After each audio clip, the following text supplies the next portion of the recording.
que haciéndolo de esa manera se logra transparentar el tema de los subsidios. La cuenta de financiamiento de derivados asciende, como se señala en el informe, a 5.785 millones de dólares. Los subsidios representan 3.500 millones de dólares. Si restamos los subsidios de lo que el Estado gasta para adquirir los combustibles que importa, hay una diferencia de aproximadamente 2.200 millones de dólares.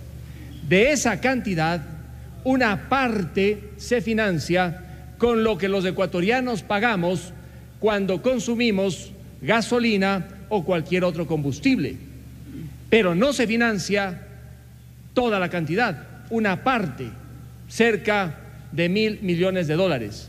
La diferencia entonces, ¿de dónde se financia? En estos 2 últimos meses, la agencia financiera internacional Bloomberg publicó que la empresa extranjera Nobel Energy había otorgado un préstamo a Petroecuador del orden de los 1.000 millones de dólares mediante la emisión de bonos en un paraíso fiscal en las Islas Caimán. ¿Cómo logra esta agencia internacional informar sobre este tema que estaba escondido bajo tierra? Resulta que la agencia calificadora Standard & Poor's, el momento en que califica los bonos emitidos por esta empresa internacional proveedora de combustibles, detecta que había una garantía soberana del Estado ecuatoriano. Y se sorprende cómo el Estado ecuatoriano da una garantía soberana a una empresa vendedora de combustibles. Frente a esta información, Petroecuador y el gobierno ha dicho que no se trata de deuda, sino de una simple operación comercial. Llámese como se llame, al final viene a ser una deuda, porque tendremos que pagar por el combustible que vende esta empresa Noble Energy, 1.000 millones de dólares. Se comenta que el próximo año serán 4.000 millones de dólares más. ¿Cuál es la preocupación con la proforma? Que el artículo 147 del Código Orgánico de las Finanzas Públicas prohíbe que se financien gastos permanentes con deuda. Y resulta que los 1.000 millones de dólares a los que Petroecuador y el régimen no quiere reconocer que sean deuda, si son deuda, no podría financiar el gasto permanente de compra de combustibles en el extranjero, con la particularidad que esta empresa emitió los bonos con garantía soberana del Estado ecuatoriano, nada más y nada menos que en un paraíso fiscal. Esta es una de las deficiencias que tiene la proforma y que debería ser suficientemente aclarada, porque de aprobarse la proforma y encontrarse financiada parte de la cuenta de financiamiento de derivados con deuda externa de una empresa privada internacional que provee combustibles, se estaría violando el artículo 147 del Código Orgánico de las Finanzas Públicas. Se nos dice en el informe que el ingreso permanente financia el ingreso permanente, inclusive queda un superávit del orden de los 3.400 millones de dólares. Esa afirmación, al parecer, debería dejarnos tranquilos, pero ya ha demostrado el asambleísta Ramiro Aguilar que algunos de los gastos no permanentes son gastos permanentes. De lo que pude leer en el informe, cerca de 1.200 millones de dólares. Ello significa que si se incorpora la cifra señalada por el asambleísta Ramiro Aguilar, ya no habrá un superávit entre gasto permanente e ingreso permanente de 3.400 millones de dólares, sino en el mejor de los casos de 2.200 millones de dólares. No están entonces tan claras las cosas a nivel presupuestario como se las presenta. El déficit global se dice que bordeará los 5.400 millones de dólares. Al final del 2015, con la caída del precio del barril de petróleo, se va a mantener un déficit prácticamente en valores parecidos al déficit que se proyecta el año 2014, lo dudo. Entendidos en materia económica, dicen que este déficit podría superar fácilmente los 11.000 millones de dólares el año 2015.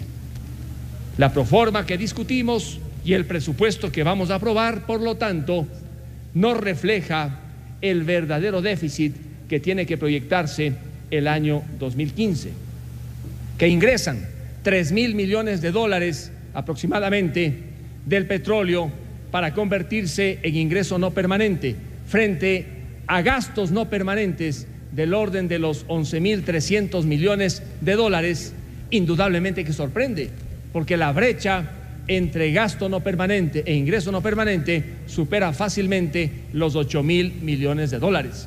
Algunos asambleístas, entre ellos el asambleísta Luis Tapia, ha expresado la preocupación sobre la posible no ejecución completa de algunas obras en el centro del país. En el informe se dice que está garantizada la ejecución de las macroobras, las centrales hidroeléctricas, que si bien se van a demorar un poco, finalmente están financiadas.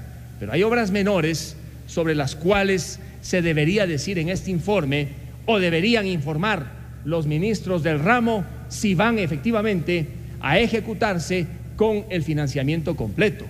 Porque ya nos ha dicho el propio presidente de la República, gastos permanentes financiados con ingresos permanentes.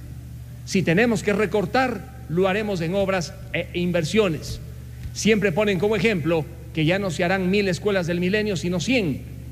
Pero esa es una metáfora. Al final hay otras obras que interesan en varias provincias que bien podrían quedar de alguna manera rezagadas y no ejecutarse a su debido tiempo.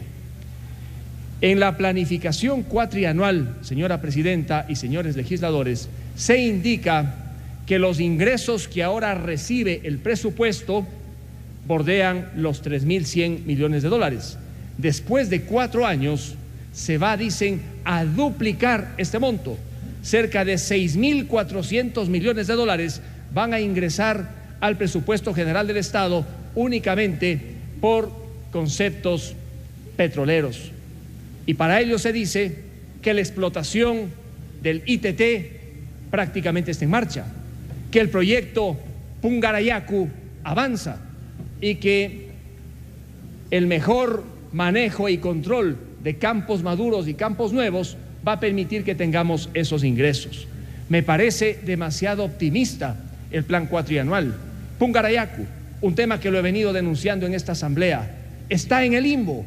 La empresa Ivanhoe ya se fue, ya dejó el campo y no hay empresa que se haga cargo para explotar el crudo pesado.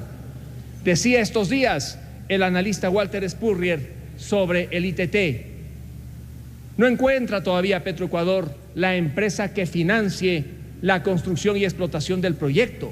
Si no hay la empresa que va a financiar, ¿cuándo se va a explotar entonces el ITT? Y en cuanto a los trabajos que se vienen haciendo en campos maduros, los resultados son ciertamente muy magros. Es por ello, tiene un minuto, señora presidenta, muchas gracias, que me parece demasiado optimista el plan cuatrianual. Pensar que en esas condiciones el presupuesto general del Estado va a pasar de 3.100 millones de dólares que le ingresan por concepto de la venta y exportación petrolera a cerca de 6.500 millones de dólares es, desde todo punto de vista, en el entorno actual de Pungarayacu, del ITT y del mantenimiento de campos maduros, demasiado optimista. Ojalá todo lo que el papel hoy dice se cumpla, porque en los años que hemos vivido siempre las proformas en números y en letras jamás se cumplen, los déficits aumentan y los ingresos nunca alcanzan para financiar tanto gasto en un presupuesto que supera los 36.000 millones de dólares. Muchas gracias. Fueron las observaciones del asambleísta Luis Fernando